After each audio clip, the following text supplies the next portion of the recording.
Money FM 89.3. Best of breakfast. Companies to watch. All right. Time to take a look at what's hot these days. And talking about hot, let's talk about Dan Koh in the house. Good morning, Dan. Good morning, Mr. Ryan. It's great to be here with you again after a long week of being away yourself, I mean. Yeah, I've been on a bit of a stretch of a break, clearing my leave. What did I miss? What's going on in the markets these days? Well, I missed you, right? That's most important. All right, now, welcome to Companies to Watch. That's a segment where we find out the stock or topic is going to be hot or not. Ryan, are you a gold digger? I don't think so. Yeah? Why do you ask? I mean, you just look like someone who, like that yellow gold. Yeah, I appreciate it as much as you do. Got any gold chains, Ryan? No, I don't. Maybe I should go shopping for some, but it's quite expensive these days. It is, and that's the reason why we're talking about it today. The yellow metal. Well, gold has done it again, because for the first time, the yellow metal has surged past $4,000 an ounce. Yeah, gosh. Setting a new record high and even stunning long-time bulls. So it's kind of a milestone that makes investors wonder, is it the beginning of a new era for gold? It's a bit like deja vu. I feel like I've had this conversation with many people before. Gold breaking new highs. It's going up again. No, it's been going up every year for the past at least 3 years. Yeah, so it does feel like, is it time for it to stop? Or perhaps would the train just keep running? Well, we're going to dive into this historic move and whether it's worth adding some shine to your portfolio today.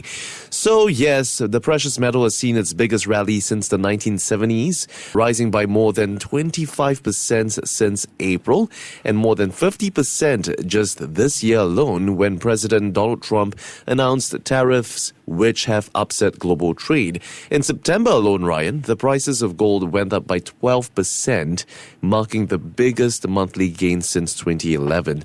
So gold is also often seen as a so-called safe haven investment, which is why, is expected to remain its value or increase in times of market turbulence or economic downturns.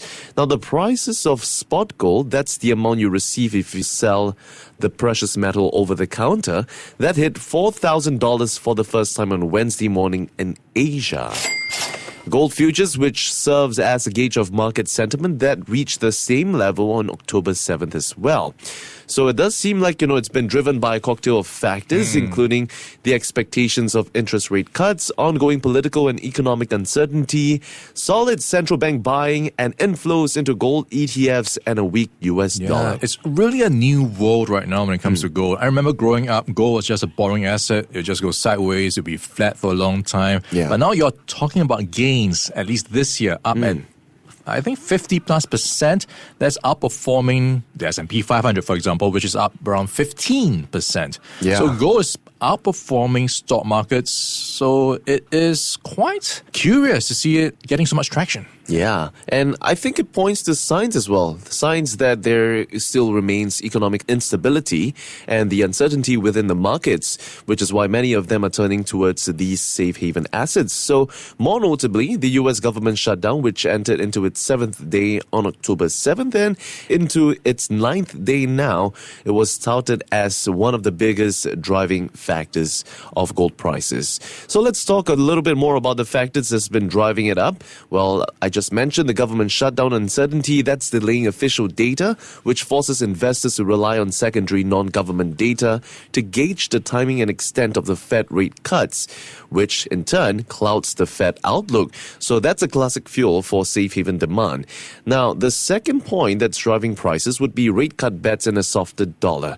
So with markets leaning towards a further Fed easing, opportunity cost falls for non-yielding gold. So investors are now pricing into a 25 basis point cut at the Fed meeting this month, with additional 25 basis points cut anticipated in December. So that's quite optimistic from markets here, and it's also helping to propel futures through 4,000 US dollars.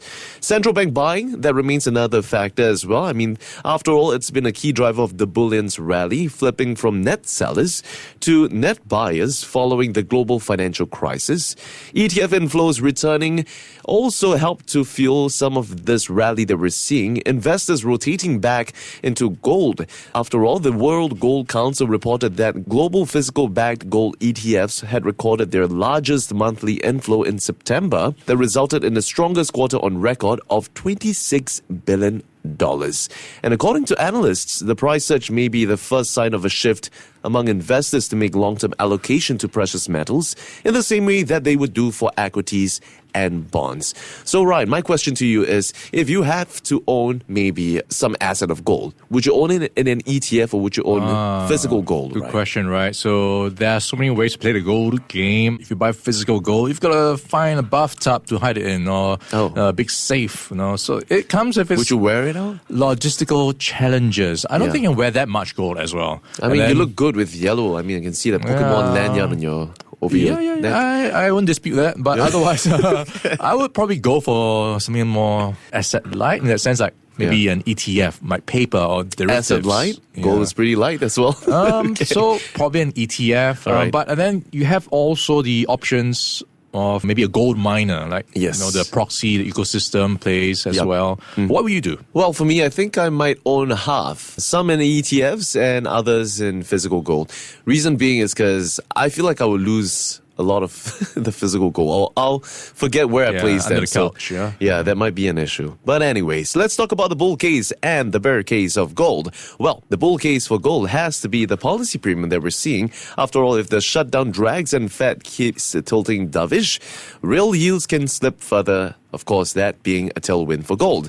Now, structural demand is also yet another pillar of support. After all, the central banks, continuously diversifying their reserves towards the bullion would help to push the prices of this yellow metal a lot higher. And renewed ETF inflows can also likely extend the move as portfolio hedges get topped up. So, when it comes to the bear case, well, if the shutdown resolves quickly or the Fed turns hawkish, a sharp pullback is likely very possible. So risk on rotation, after all, a rebound in equities and the dollar can likely sap gold's bid. And after parabolic gains, in prices of these kind of assets, even healthy corrections could be quite violent before the trend resumes. So it's likely that we might potentially see some pullback, according to some analysts. But that remains to be seen as of now, because a lot of people are just riding out this bullish sentiment.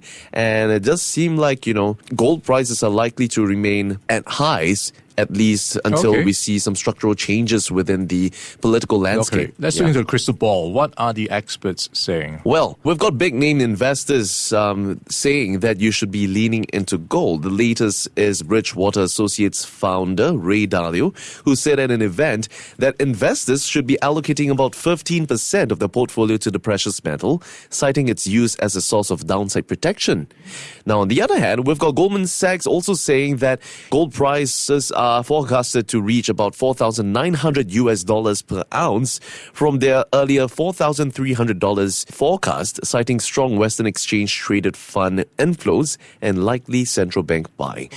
Yeah, so 3 signposts to look out for. I mean, as we step towards the end of the year, you want to look out for shutdown headlines and any deal timings. The first major Fed-sensitive data would also be an important key data to look out for that would likely move gold prices, and ETF flow prints as well. After all, if inflows persists, dips may stay shallow for this precious metal.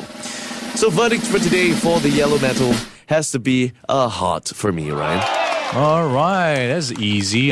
So many reasons for gold to push up higher. The biggest reason for me is really the central bank buying. So you've got all these narratives, the so-called de-dollarization going on, central banks just not feeling the love for the US dollar as much as before. So trying to diversify some of their assets among other reasons why they're buying gold. So for me, that's a big part of being on the hot bandwagon as well. That's right. It's a huge support. I mean, we're seeing optimism from central banks as well. Okay, Ryan, that would pretty much do it all for our company, a stock or topic in focus, gold. Here's some fun facts about gold, Ryan. Do you know that scientists believe that most of Earth's gold was delivered by meteorites billions of years ago? Out of space. After the planet's initial formation. And in fact, in certain regions, did you know that gold can be technically grown on trees? No. Yeah. How do you grow gold? So in certain regions, eucalyptus trees have been found to absorb trace amounts of gold from underground and deposit it in their leaves. Nice. Talk about gold leaves, right? So over time, this can indicate hidden gold deposits just down below. Very nice. That's nice to think about. You growing your own gold. Yeah, so on the topic of metals, what's Santa's favorite heavy metal band? No idea. Slayer. What? What's it called when a metal worker fixes metal objects with metal tools? Metalwork? Irony. No. And that's all we have for gold. Before acting on the information on Money FM, please consider if it's suitable for your own investment objectives, financial situation, and risk tolerance. Money FM 89.3.